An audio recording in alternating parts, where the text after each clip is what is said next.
All right, we're going to be working on 11.1.3, which is solving quadratic equations. Okay, so what we're going to be using is we're going to be using all the skills and tools and techniques that we learned in Unit 10, and we're going to apply them uh, to Unit 11 and get our solutions. So we want to find all the solutions to the equation. I'll do a few of these examples. So I want to solve for x. All right, so I want to solve for x. Well, how can I solve this problem? All the different things that we looked at. Well, the first time I'm always going to do is there something I can take out of these? Is there GCF? Well, 36 and 12, they have 12 in common. Again, if we don't know what this is, there is the factoring by grouping lesson in Unit 10 um, that you can look over, and that'll give you more details of this. All right, so I factor out the 12, and then I have x squared and x, so I'm going to factor out an x as well. That leaves me with 3x and then 1. And we want to have that equal to 0, and then I'll do a quick, remember that a times b equals 0. So we need a equal to 0 or b equal to 0. Technically it'd be and or. Right, so I have 12x times 3x plus 1, and I want the entire multiplication, the product, to be 0. So what I'm going to do is I'm going to take them separate. 12x equals 0, and 3x plus 1 equals 0. And we'll solve for both. I have x equals 0 as one answer.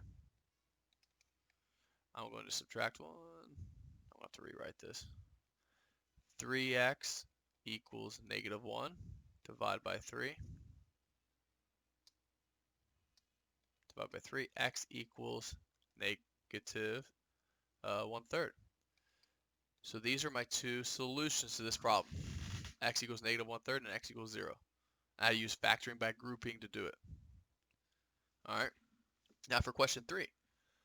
Do I have a greatest common factor? Well, I can't take an x out, right? Because the 60s have an x, but I can take a 3 out. So I was able to set my problem up like this. So just like this, right? And then I need to factor x squared minus 3x minus 60. This is in the second section. The steps of how to actually factor this are in the second section of Unit 10. All right, so go back and watch that video. I'm not going to recover it. Now I have x plus 4. Oh,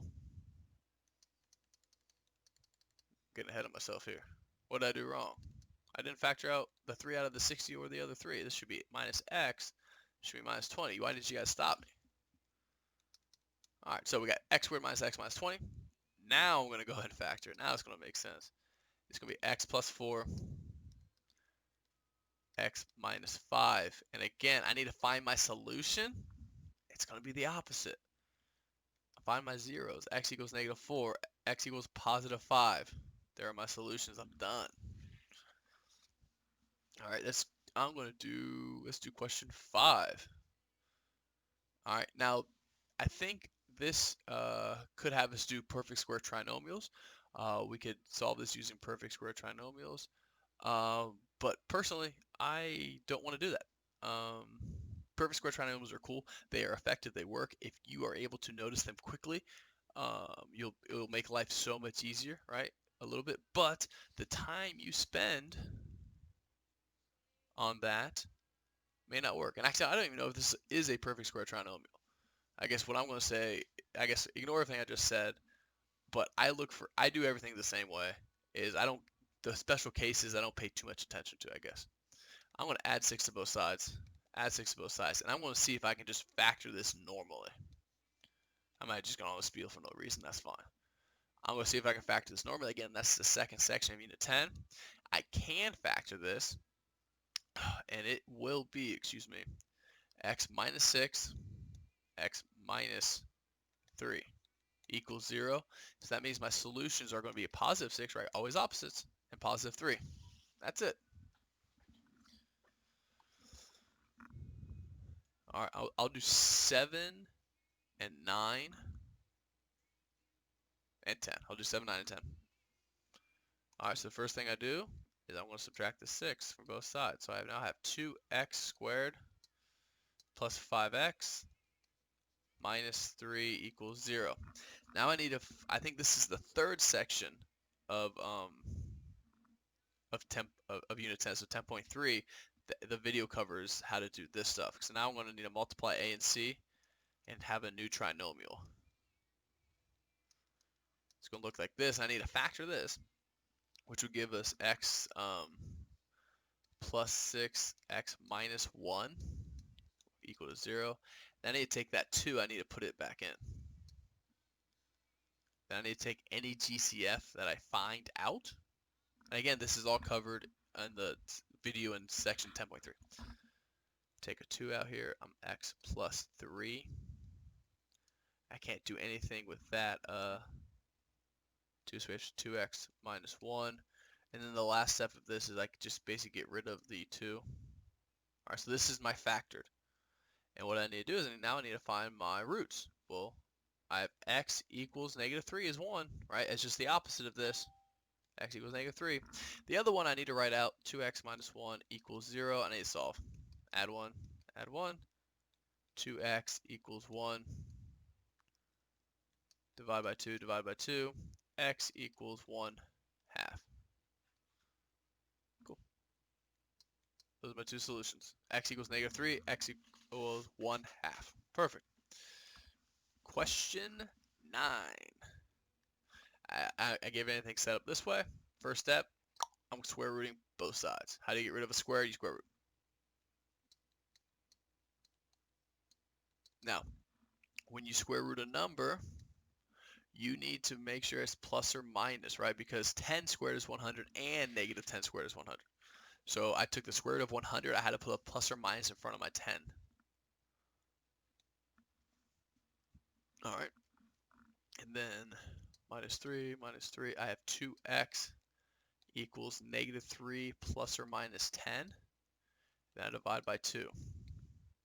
X equals negative 3 plus or minus 10 divided by 2. I would say most times you are done right here.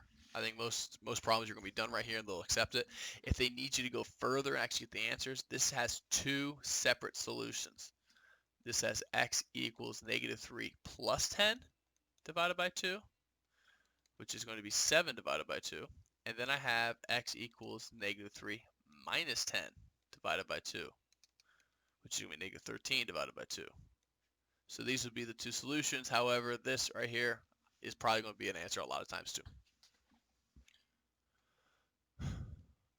Question 10 is actually set up a very similar way.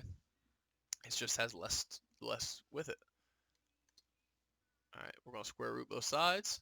I got to add my plus or minus. So I have x equals plus or minus the square root of 28. That doesn't do a lot for us. All right, can I simplify this? Yes, I can. What I need to do is I need to find all the factors of 28. Let's find all the factors of 28. I then need to identify all my perfect squares. If you don't remember what your perfect squares are, 1 squared, 2 squared, 3 squared, 4 squared, 5 squared, 6 squared, 7 squared, 8 squared, 9 squared, and then 10 squared, and then we can go on further than that, but these are the first 10 perfect squares. So 1 and 4 are them. 1 doesn't help us, but 4 and 7 do. So what I'm going to do, just to simplify this plus or minus the square root of 28, is I can change my square root of 28 to be square root of 4 times the square root of 7. I think this was one of the earlier units, I cannot remember, but I have square root of 4 times square root of 7. I just multiply 4 and 7, I get 28 and put a square root over top. So we can go the opposite as well. And then the reason why we did that is because 4 is a perfect square. So the square root of 4 is 2, radical 7. Now, is this answer really that much better than that answer? No, probably not. But sometimes they want us to simplify. They want us to go through that process.